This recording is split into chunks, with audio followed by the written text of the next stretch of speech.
I'm sorry. But I don't want to be an emperor. That's not my business.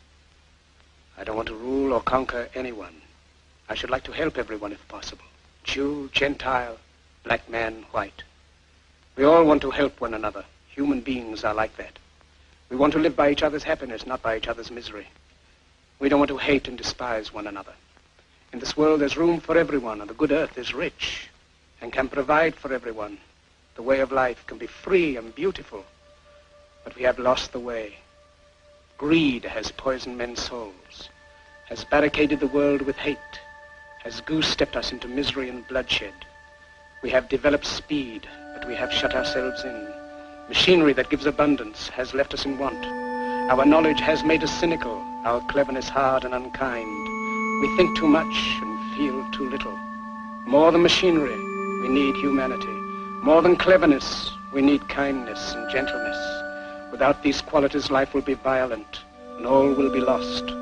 The aeroplane and the radio have brought us closer together. The very nature of these inventions cries out for the goodness in men, cries out for universal brotherhood, for the unity of us all. Even now, my voice is reaching millions throughout the world, millions of despairing men, women, and little children, victims of a system that makes men torture and imprison innocent people. To those who can hear me, I say, do not despair.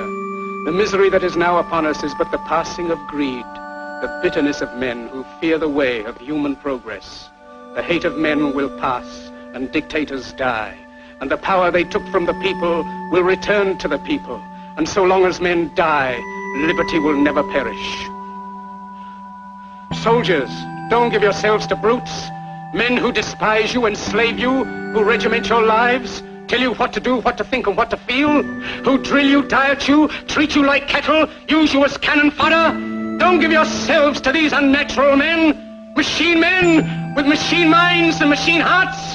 You are not machines, you are not cattle, you are men. You have the love of humanity in your hearts. You don't hate, only the unloved hate, the unloved and the unnatural. Soldiers, don't fight for slavery, fight for liberty. In the 17th chapter of St. Luke it is written, the kingdom of God is within man, not one man nor a group of men, but in all men, in you. You, the people, have the power to create machines, the power to create happiness. You, the people, have the power to make this life free and beautiful, to make this life a wonderful adventure. Then in the name of democracy, let us use that power. Let us all unite. Let us fight for a new world, a decent world, that will give men a chance to work, that will give youth a future and old age a security. By the promise of these things, brutes have risen to power, but they lie. They do not fulfill that promise. They never will. Dictators free themselves, but they enslave the people. Now let us fight to fulfill that promise. Let us fight to free the world, to do away with national barriers, to do away with greed, with hate and intolerance. Let us fight for a world of reason, a world where science and progress will lead to all men's happiness. Soldiers, in the name of democracy, let us all unite!